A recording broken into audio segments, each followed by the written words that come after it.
हरे कृष्णा। ओम नमो भगवते वासुदेवाय नमः। कार्तिक महाराज की जय।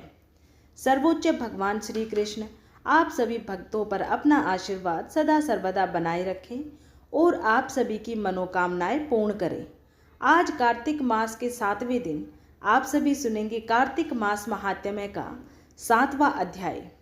कथा शुरू करने से पहले आप सभी प्रिय भक्तों से निवेदन है कि जो श्री कृष्ण भगवान के सच्चे भक्त हैं और चाहते हैं कि श्री श्री राधा मदन मोहन की कृपा उन पे सदा बरसे, वे कमेंट बॉक्स में हरे कृष्णा जरूर लिखें। चलिए अब आप सभी आगे की कार्तिक मास की कथा का श्रवण कीजिए। राजा पृथु पूछने लगे कि हे मुने, आपने कार्तिक मास में विष्णु भगवान की पूजा का महात्म्य कहा है। इस मास में किसी और भी देवता का पूजन या व्रत होता हो तो वो भी मुझसे कहिए। तब नारद जी कहने लगे कि आश्विन शुक्ल पूर्णमासी को ब्रह्मा जी का व्रत होता है। कार्तिक कृष्ण चतुर्थी को गणेश जी, अष्टमी व अमावस को श्री लक्ष्मी जी का व्रत किया जाता है। कार्तिक में जो कुमारी इस व्रत को करती है उसको सुयोग्य पति की प्राप्ति होती है। जो विवाहित स्त्रियां इस व्रत को करती है उसका सुख सौभाग्य का आशीर्वाद मिलता है।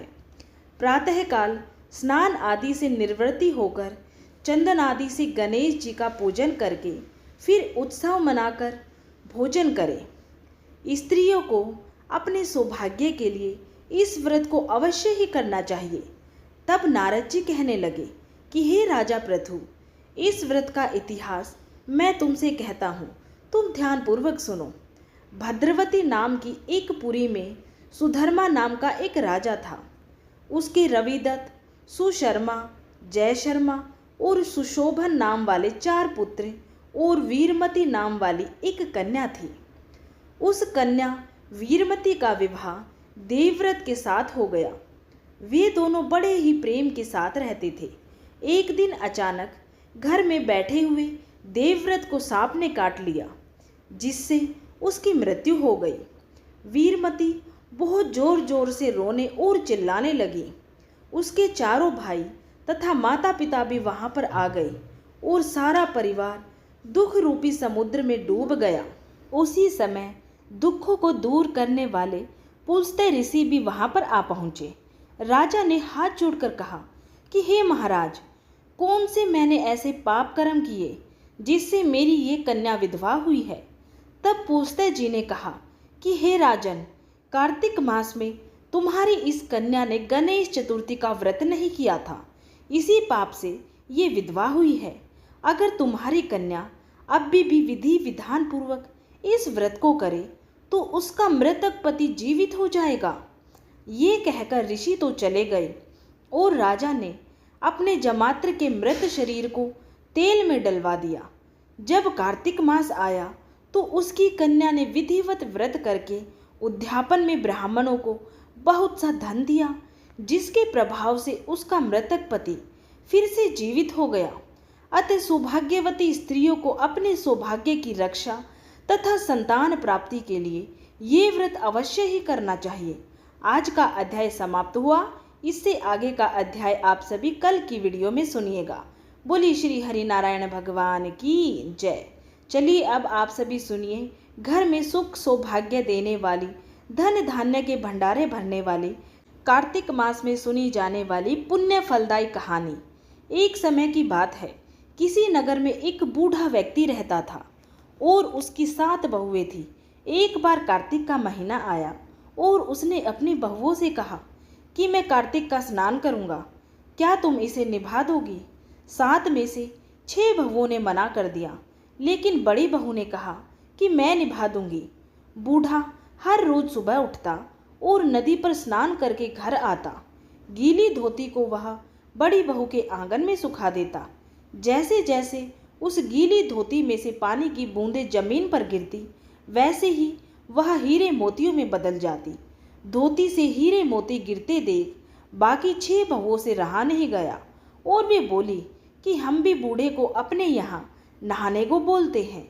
उन्होंने कहा कि पिताजी, आप कल से हमारे यहाँ कार्तिक नहा लेना। तब बूढ़े ने कहा कि ठीक है, मुझे तो नहाना ही है, मैं तुम्हारे यहाँ नहा लूँगा। बूढ़ा सुबह सवेरे स्नान करके आया और धोती उसने दूसरी बहू के आंगन में सुखाने के लिए डाल दी, लेकिन यहाँ हीरे मोती की बजाय कीचड़ टपकने लगा। बहुओं ने ये देखा तो कहा कि आप हमारे यहाँ पाप का स्नान कर रहे हो, इसलिए यहाँ से जाओ और बड़ी बहू के यहाँ ही स्नान करो। तब बूढ़ा वापस बड़ी बहू के यहाँ आया और कार्तिक का स्नान करने लगा। स्नान करके उसने फिर धोती सुखाई तो फिर से हीरे मोती गिरने लगे। अब कार्तिक का महीना समाप्त होने को था। बूढ़ा चिंता में पड़ गया तो बड़ी बहू ने कहा, इसका कारण पूछा। उसने कहा कि कार्तिक स्नान समाप्त होने को है और मेरा मन है कि मैं सारे परिवार को एक दिन खाने का न्योता दूं।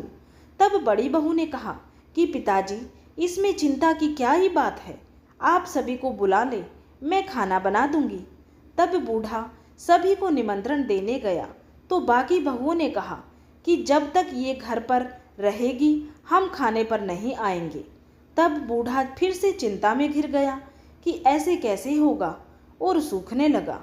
तब बूढ़े को सूखते देख बड़ी बहू ने कहा कि पिताजी, अब आपको क्या चिंता है। तब बूढ़े ने बाकी 6 बहुओं वाली बात बड़ी बहू को बता दी, जिसे सुनकर वो बोली कि पिताजी ठीक है, मैं खाना बनाकर रख जाऊंगी। और उसने वैसे ही किया।